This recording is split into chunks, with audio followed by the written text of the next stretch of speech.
You just lost the big game. Bad day, right? Maybe a rough headline. Maybe your team gets roasted online for a week. Now imagine the loss comes with a very different scoreboard. Your head removed and placed on a rack next to the court for everyone to see on their way out. That wasn't a myth.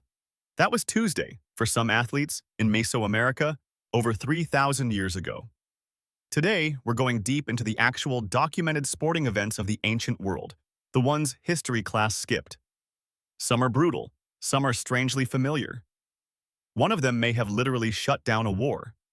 Let's get into it. Let's start with the Mesoamerican ball game. And yes, Mesoamerican ball game undersells it completely. This sport dates back to roughly 1650 BCE.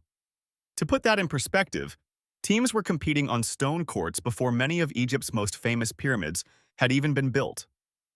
This isn't some side hobby of a minor culture. It's one of the oldest continuously played team sports in human history, passed down through the Olmec and later the Maya and Aztec. Players used a solid rubber ball, moved it with their hips, forearms, and thighs, no hands allowed, and tried to get it through narrow stone rings mounted high on the court walls. Here's the part that gets skipped. Losing wasn't just embarrassing.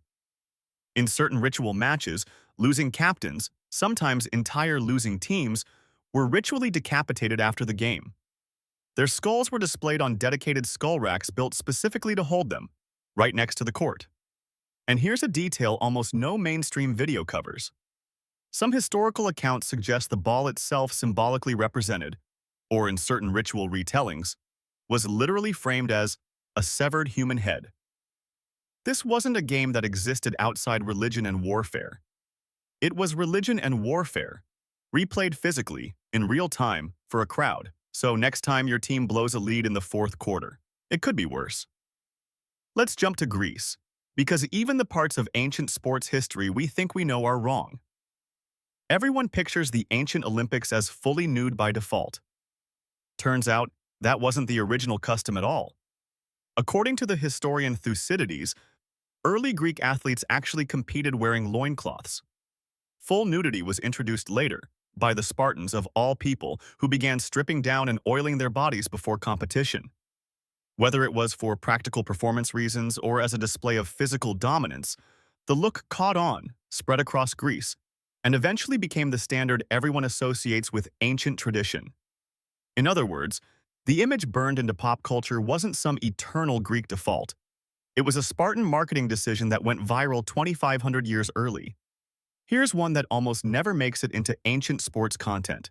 While men competed in the Olympics, there was a completely separate competition, just for young unmarried women, called the Heraean Games. It ran on the same 4-year cycle as the Men's Olympics and was organized by a council of 16 women. The event was a foot race, run on a track shortened to about 1/6 the length of the men's course. Competitors ran with their hair loose and one shoulder and breast exposed, an intentional, ritualized style, not an accident of clothing. This wasn't some minor backyard tradition. It was a structured, recurring, official athletic competition existing in parallel to the game's history books treat as the only ancient Olympics. It's basically a parallel sporting universe that got almost entirely written out of the popular story. Think ancient boxing was just bare-knuckle brawling? Not even close.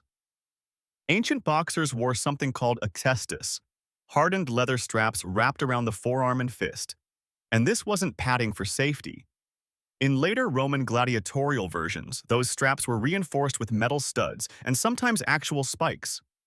One Olympic champion, Theogenes of Thasos, was said to have killed most of the men he ever fought, while wearing this equipment, inside the rules of the sport. This wasn't a padded, liability-conscious version of boxing designed to protect the athletes. It was closer to armed combat that happened to have a scoring system. If you think that's brutal, meet pancration, a hybrid of boxing and wrestling, and one of the most stripped-down combat sports ever sanctioned. The rules were almost non-existent. Only 2 things were banned: eye gouging and biting. Everything else, including strikes to the groin, was completely legal and used as an actual strategy. Seneca recorded one story that sums up just how dangerous this sport was. A father trained both of his sons to compete in pancration. The 2 brothers ended up drawn against each other in competition, and both died from the fight. An entire family, wiped out for a wreath. Speaking of that wreath, let's talk about what winners actually got for all this risk. After risking decapitation, spiked gloves, and unregulated groin strikes, what did an Olympic champion actually win? A wreath, made of wild olive leaves. That's it. Nothing for second place, nothing for third. But ancient sources are clear.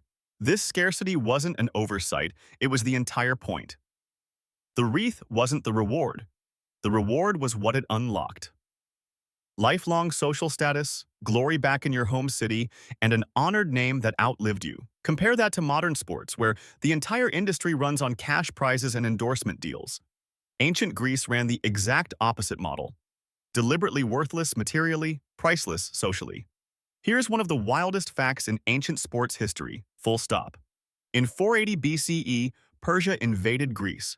You'd expect every allied Greek city-state to mobilize immediately. Instead, mobilization was actually delayed because so many of their men were away competing at the Olympic Games.